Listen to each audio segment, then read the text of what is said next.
everybody, welcome to 𝐂𝐴𝐲. I'm Jessica, and today's video is going to be games that never fail. Like, these are the games that I can bring to the table anytime, and they're always going to be a hit.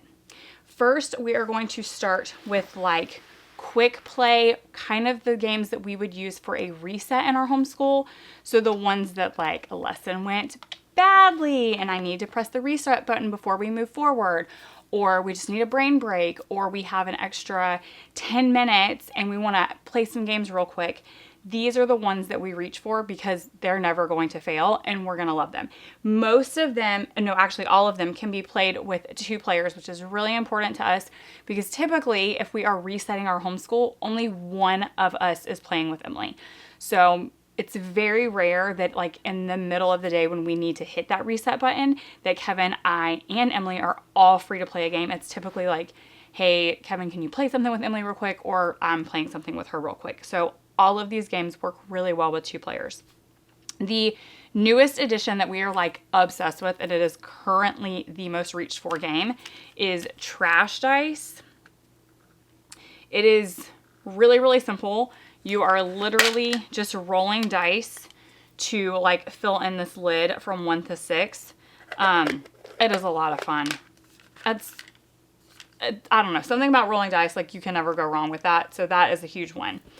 An old faithful is Blank. Like seriously, this is like the quickest card game. Emily and I can play it in probably under 2 minutes.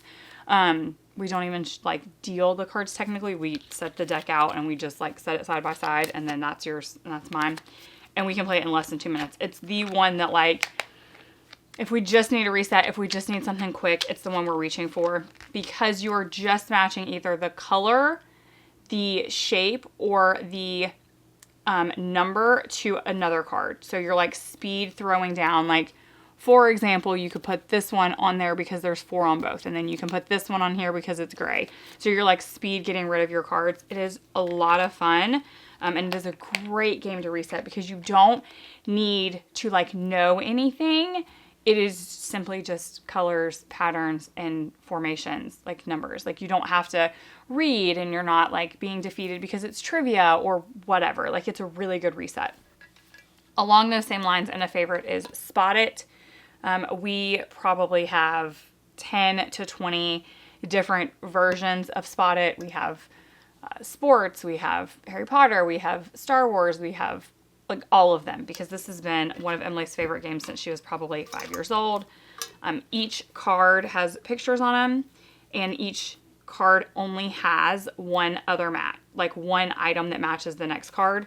So it's like one of those things that's making you think, making you pay attention to just what you're doing and not thinking about like other things, whatever was getting you upset and making you need the reset. But again, you're not having to like know anything. So you're not, being defeated by the game itself. Okay, we also have Top Trumps, which this is basically just a war-like game with facts. So it is like a sneaky learning game because you don't have to know anything going in, but you might learn something while you're playing it.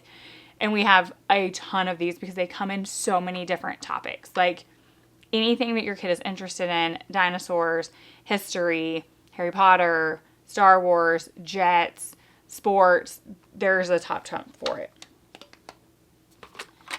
Canoodle Gravity is basically a like real life Tetris. So you stand this up, you can get it out and not make a mess. And you take these pieces out and you basically are battling each other, going back and forth, trying to force the other player to not be able to fit it in the thing. Sometimes I will pull this out and just have Emily like fill it herself to first disengage from whatever it was that upset her or got her off kilter. I'll be like, hey, why don't you pull Canoodle Gravity out, pour the pieces out, do the puzzle one time by yourself, and then I'll play you in it. And that way she has like a minute to decompress before I'm sitting down and like battling her head to head. That is a perfect way for that to work. Cobra Paw. This is a really, really simple game, but it's another one that's fast. So you have these tiles that have images on them, and you have 2 dice, and you roll the dice, and whatever two images come up on the dice, you are like speed battling to use your skills, your ninja skills, and grab the tile that matches it. There's only one tile typically for each roll match that you will come up with. It is really fun, and it is almost impossible not to be laughing by the time we finish playing this, because you're constantly like grabbing for the other one or like accidentally slapping each other or whatever. It's hilarious. And it plays really quick, which is honestly is all of these are wins. They all play in like 10 to 15 minutes. So they're that reset, that sweet spot. The Genius Square. This is another one that sometimes I'll have Emily do the board by herself one time, and then we'll go against each other. So basically it is just kind of a puzzle. You roll the dice, you put the regular blocks where it tells you, and then you're trying to Tetris fit the rest in, but you're trying to do it faster than your opponent does it. Quick Pucks. You basically have all of these different cards, and you're trying to slide your pucks around to match whatever this card is. There's like beginner and advanced. And then you ring the bell when you're done. So it's another one that I can also have Emily like do one by herself, and then we can go head to head. Some of our other ones that take a little bit more, so typically these aren't the ones that I reach for if we need a reset. These are more the ones that I reach for when we just like needed a brain break, is Mancala. You need a little bit more strategy for this, or the way we play, you need a little more strategy. You don't have to, you can just pick up, stones and drop them and not have any actual strategy, and it would be fine. But Emily likes to, she's pretty serious about Mancala. This is right up there with like chess or checkers for her. So this is like brain break game, not necessarily a reset game for us, but it's still one that we reach for, and it would obviously never fail on our table. Same thing with Blokus Duo. This is a reset game because it takes just a little more strategy than I feel like a reset game is. This would be great for brain breaks, or like, hey, we have some time, let's play a game. In fact, if it's my turn to pick and we're playing a game, just the two of us, this is always my pick. Like always. Emily almost never picks it because she knows that I'm going to pick it, and it gives her the opportunity to pick something else. And then one of our favorites, we have multiple versions of this too, is Adsmundi. It's a math game. You essentially are kind of speed racing to pick different things. This one happens to be the wild one, so it's fractions. We also have somewhere, oh, it's higher than I can reach right now. We also have the regular one. They also have one that's little one. So kind of wherever your kids are at, mathematics, I would probably go down one. So like, obviously, for example, if there was an algebra one, I wouldn't play algebra for like a reset, like it would definitely be when we have clear minds for something that was more challenging. This is more like review math, in which case it's great for resets and brain breaks because of that. Okay, now let's get into the like family games that we play. And when we do a game night, typically we sit down to play 3 games, unless it's a game that we know is going to last longer than an hour, in which case we may not play 3. But normally we always play 3 games, and each one of us is bringing a game to the table so that by the end of the night, everybody got to play something that they loved.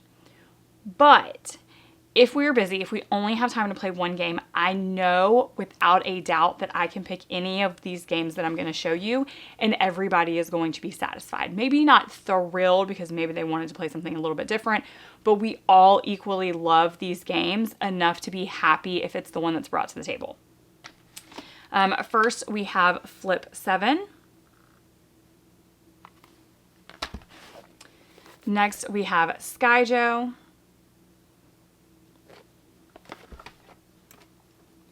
Uno, and Phase 10.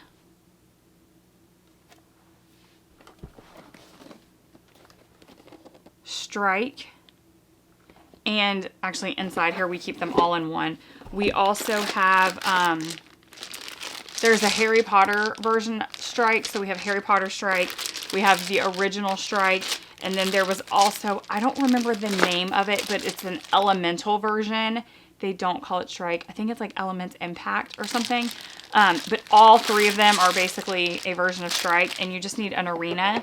So we only kept one arena. So I can bring this one to the table and then say, okay, this is what we're going to play. And then they'll pick which version they want to play, and they're always happy with that.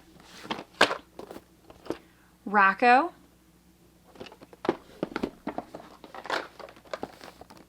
Yahtzee.